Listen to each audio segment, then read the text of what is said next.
Good morning, ladies and gentlemen. We are back with another edition of Cubs Daily. My name is Steven Ryan, presented to you by Fan Arch, and we are going to break down the trade deadline for the Chicago Cubs. I'm going to give you guys my personal grade on the matter, and the deadline, it comes, it goes. We move forward in that sense, and we'll break down the game against the Baltimore Orioles. But before we get into all that, just want to give a big thank you to all of you who have checked out the channel, who have tuned in, who have liked the videos, who's commented and shared your thoughts. And again, if you subscribed, you guys are the absolute best.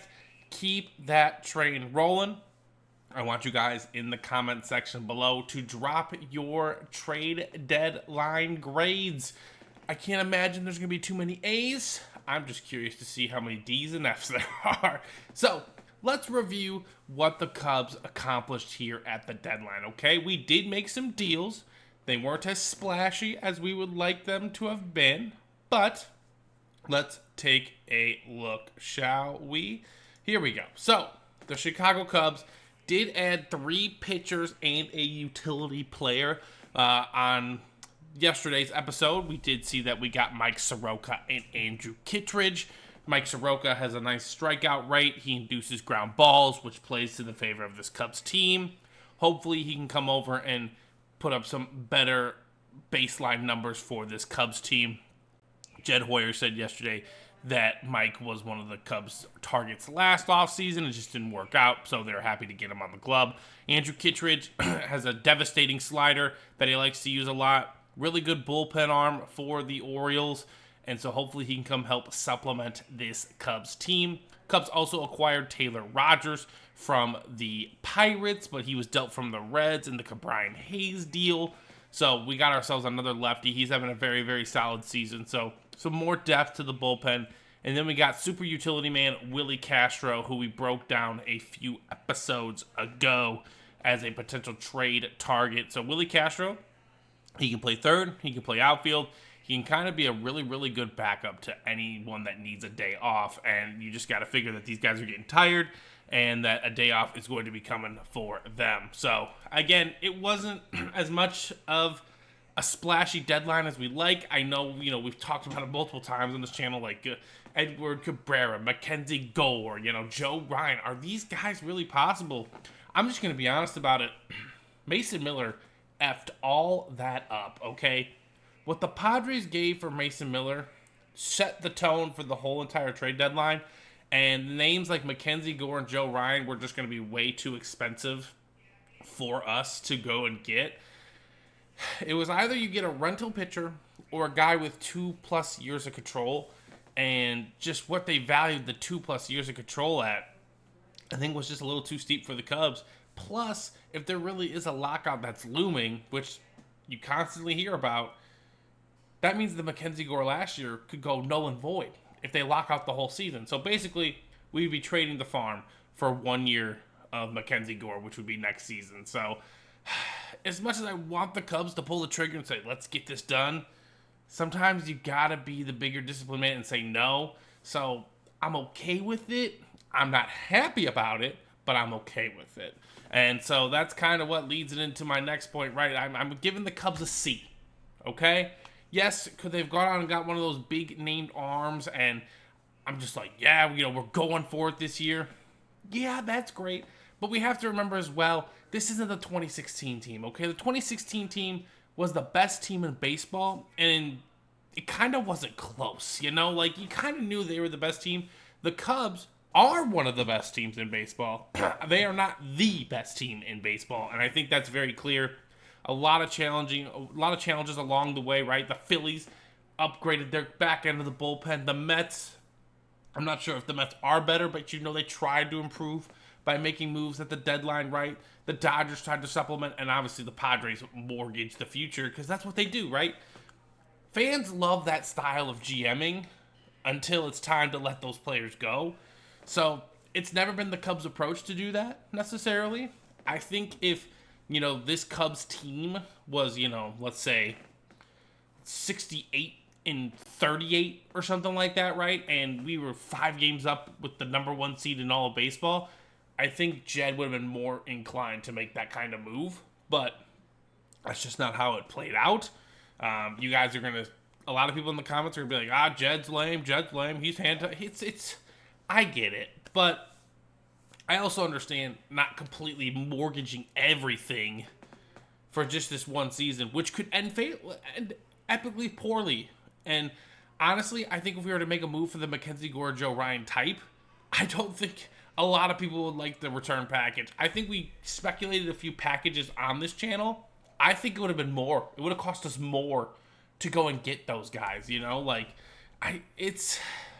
our prospects are not as good as we value them as. Let's just be honest about it, right? If you look at the top 100 prospects in all of baseball, Casey, 35th to 40th in some rankings.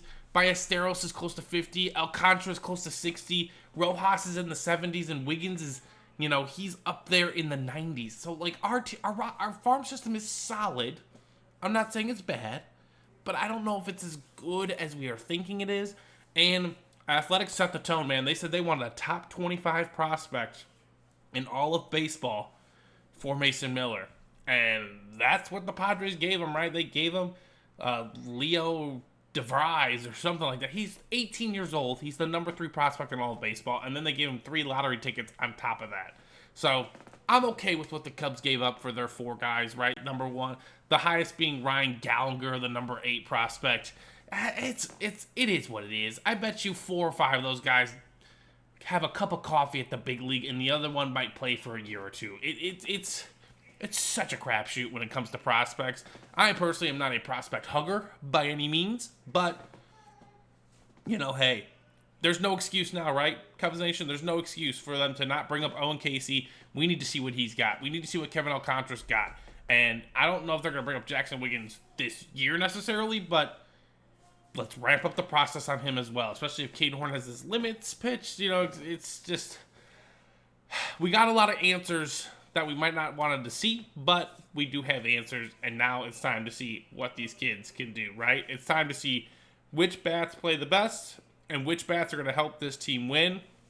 And yeah, they kept Owen Casey, and it definitely does feel like an insurance policy if Kyle Tucker leaves. I don't think we're out of the race to get him necessarily, but it doesn't help in the sense of comfort. Like, there's no doubt about that. So that's the trade deadline, ladies and gentlemen. It comes and goes every single season.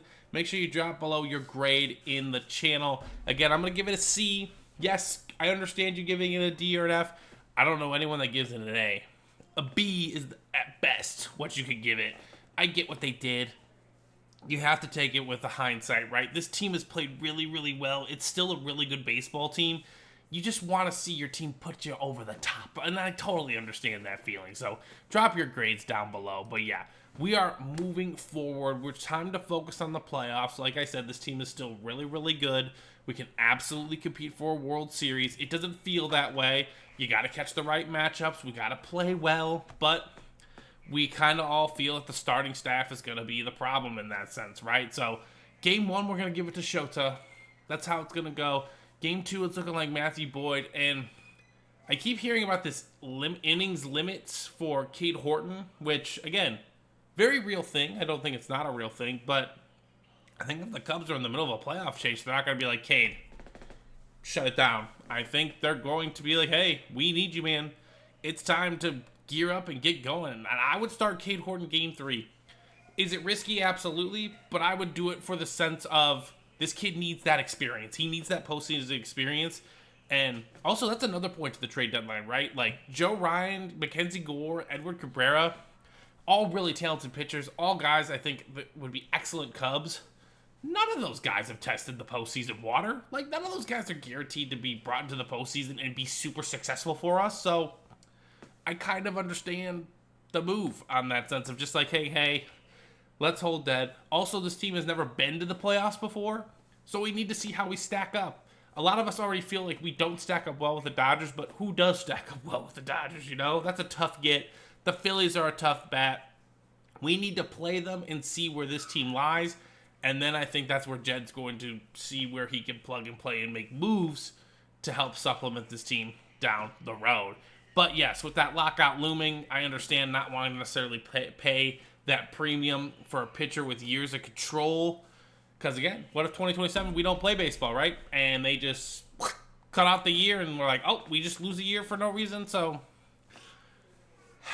the sane, sensible side understands me. The fan in me, not happy. I'm just gonna be honest. I'm not happy about it either. Just like you guys, I'm trying to be sensible about it. I'm trying to cope with it, just like we all are. But let's move forward. Let's make this playoff push. We start with 3 games against Baltimore, who literally gutted their whole bullpen. We got one of their guys. They gave away 4 other pitchers. They traded Ryan O'Hearn to the Padres as well. Now, let's beat, and they traded Cedric Mullins away. Let's beat these birds, okay? Let's sweep them out of Wrigley. Let's get hot. Let's make some moves in the division standing, and let's get right for this postseason push, right? Cade Horton with another start today. Hopefully he looks fantastic. I'm excited to watch him as well. This team is good, ladies and gentlemen. We have to remember that. They did upgrade the bullpen. They got some back-end help in the staff. Yes, it's not the #1 guy we wanted, but Mackenzie Gore, Joe Ryan, Edward Cabrera, really good pitchers. Like, I would love them as a Cub, but I'm not sure if the premium was worth the cheddar. You know what I'm saying? So I'm coming to the fact that we held ground with our prospects. But this is also the part of the problem is these kids need to come up and play, and they need to make some noise. You know what I'm saying? Like, we need to see what we got with them. We didn't sell the dream to others, so we got to sell the dream to them, and we got to make sure these kids can play. And, you know, with Ian Happ struggling, this is a perfect opportunity for Owen Casey to come up, Kevin Alcantara to come up, make a name for themselves, and help this team, right? The bench is better. I agree. I don't think they're going to get rid of Justin Turner, but we got to get rid of Birdie. I think Owen Casey or Kevin Alcantara would be a perfect addition for the bench in that sense. So we got to see what they're going to do. Some moves are going to be made here. Still moves to be made. Again, we still have Javier Saad to come back. Jameson Taillon. The Ben Brown experiment continues. We also have Jordan Wicks, who's pitched really well in AAA. So maybe one of those guys has figured it out and can bring that to the big league ball club. There's still good pitching depth. It's just like in your head, you're like, come on, man. We need a number one. So I think if the team was far and above the best team in baseball, we pull the trigger. We just aren't this season specifically. So that doesn't mean next year we can't be.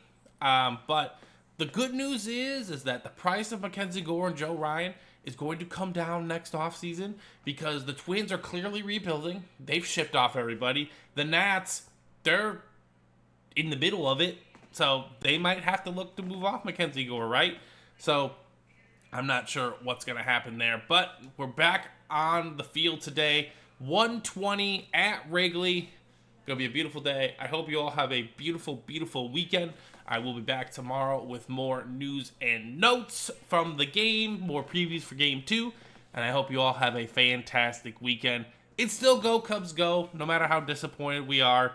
I know there's going to be people in the comments saying, I told you, and yes, you did. You did tell me, but hey, that doesn't mean the Cubs weren't active at the deadline. They weren't trying to make moves.